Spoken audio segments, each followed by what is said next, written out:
J'espère que vous êtes tous en forme et que vous êtes connectés à votre âme d'enfant.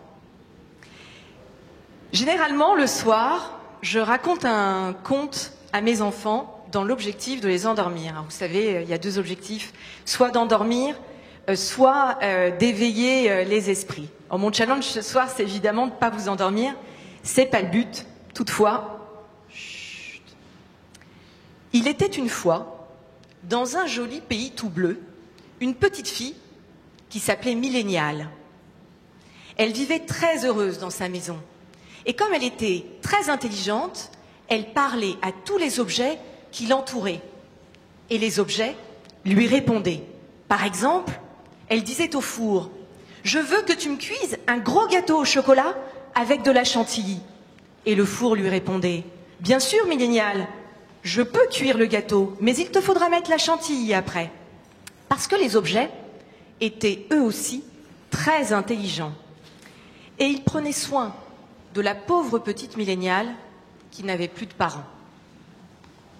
Par exemple, le four lui disait « Si tu manges un troisième gâteau au chocolat, Millénial, tu vas devenir grosse et en mauvaise santé. » Et le lit lui disait « Lève-toi, Millénial, sors de moi, tu as des choses plus utiles à faire. » En effet, Millénial avait rencontré deux grands sages dans la forêt. Ils s'appelaient Cook et Mook. Il voulait qu'elle reste la gentille petite fille qu'il connaissait. Et il la mettait en garde contre les dangers du Big Data. « Ne t'aventure jamais dans le Big Data, » disait Mook. « Jamais, c'est très dangereux. »« Très dangereux, » répétait Cook. « C'est le pays d'où nous venons, et nous le connaissons très bien. » Le Big Data était cette contrée voisine juste à côté, où régnaient tous les dangers. Le soir, protégée par son mur magique, elle écoutait Mook et Cook lui parler du Big Data. « Là-bas, » commençait Mook, « vit une araignée très très vieille qui tisse une toile immense, immense. On raconte même que c'est elle qui a tout tissé dans ce qui existe dans le Big Data. Et quand tu es pris dans son filet, il est impossible de t'en sortir. C'est vraiment trop difficile. »« Très difficile, » répétait Cook. « Il y a des petits lutins malins, les cookies. Ils t'espionnent en permanence. Ils savent où tu es, ce que tu fais, ce que tu aimes manger et comment tu t'habilles. Ils savent tout sur toi et ils vont le dire aux archers. Les archers te prennent pour cible et s'ils te ratent, ils disent à d'autres archers où tu es. Tu n'es jamais en sécurité. Ils obéissent à l'ogre GAFA et aux licornes. « Oh, mais une licorne, c'est très gentil, » dit Millénial. « Méfie-toi des licornes, » répétait Cook. Millénial frissonnait de peur dans son lit qui lui demandait régulièrement si elle n'avait pas trop chaud ou trop froid.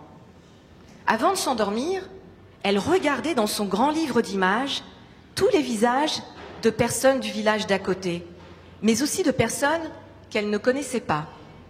Ils lui tenaient compagnie. Ils étaient un peu comme ses amis. Mook et Cook lui faisaient un baiser. Kiss, kiss, et refermaient la porte. La porte faisait un bruit sourd. Banque, banque. Elle se disait qu'elle avait de la chance d'avoir Mook et Cook, qu'ils veillent ainsi sur elle. Un jour, Millénial, trop curieuse, malgré les mises en garde de Cook et Mook, prit le sentier qui menait au Big Data. Là, elle tomba sur un fleuve. Il y avait un tronc d'arbre. Elle grimpa dessus et se mit à surfer. Un peu plus loin, elle descendit du tronc d'arbre et accosta. Elle était dans le Big Data. Oh, tout était si lumineux. Il y avait de grands écrans partout, des nuages de toutes les couleurs et de la musique. Plein de gens venaient lui parler et lui proposer tout ce dont elle avait besoin, comme des bons génies qui exauceraient tous ses vœux avant même qu'elle les ait prononcés. Elle s'amusa beaucoup cette première journée et se dit que Mook et Cook étaient deux vieilles badernes peureuses. Elle ne leur dit rien. Et tous les jours, elle retourna dans le big data. Elle rigolait bien avec les gifs qui recommençaient tout le temps la même blague et les émoticônes qui changeaient sans arrêt d'expression. Elle passait tout son temps à choisir ses vêtements. C'est bien simple. Il y avait toujours des serviteurs pour lui montrer une nouvelle robe. Ça n'avait pas de fin. Les cookies étaient un peu agaçants, toujours dans ses pattes, mais ils n'étaient pas méchants. Et les archers n'étaient même pas de vrais archers. C'étaient des guides pour l'emmener voir de belles robes. Un jour, elle rencontra même l'ogre Gafa. Eh bien, manque de bol, il n'était pas méchant du tout.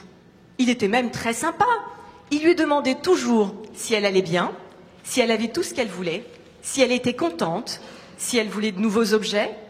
Et il lui proposait de nouveaux vêtements, de nouveaux amis et les meilleurs endroits à découvrir. Décidément, Mouk et Cook n'avaient absolument rien compris. Elle venait de plus en plus souvent dans le big data, mais elle n'avait plus autant de plaisir qu'au début. Il y avait trop de robes.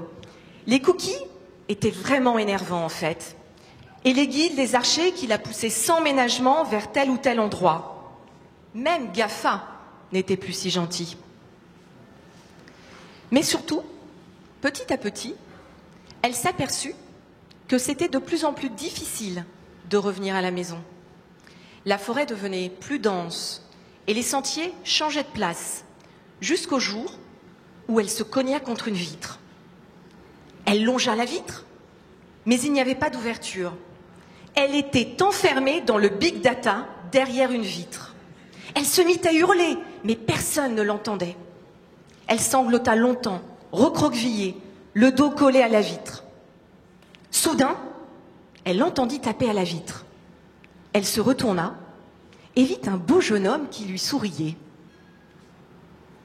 Il était au milieu de la clairière, sous un beau soleil. Elle lui dit qu'elle était enfermée. Il lui dit qu'il existait une formule avec les mots magiques pour contrer les mots qui enferment les AdWords. Il lui dit qu'il s'appelait Erel, qu'elle s'était faite piéger dans le big data comme beaucoup d'autres avant elle. C'était un endroit merveilleux, mais il fallait être prudent et ne pas y aller trop longtemps sous peine d'y rester enfermé. Erel lui dit qu'il allait tout faire pour la sauver.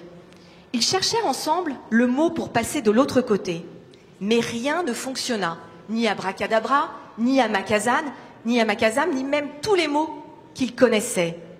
Erel lui demanda « Comment tu t'appelles ?»« Millénial » lui répondit-elle. Aussitôt, la vitre disparut et elle passa de l'autre côté. Émue et reconnaissante, elle tomba dans les bras d'Erel.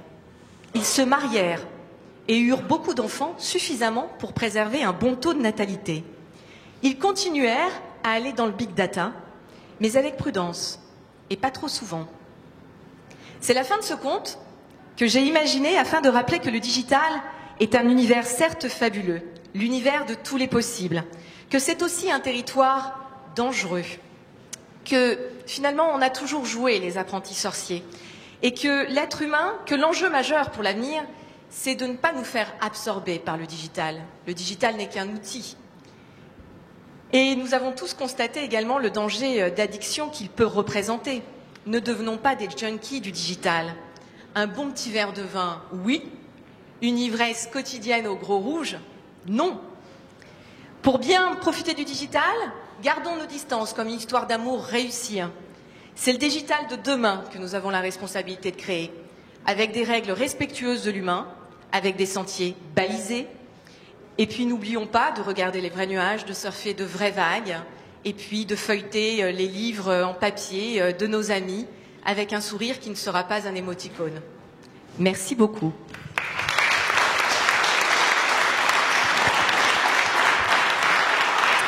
Angélique. Bravo.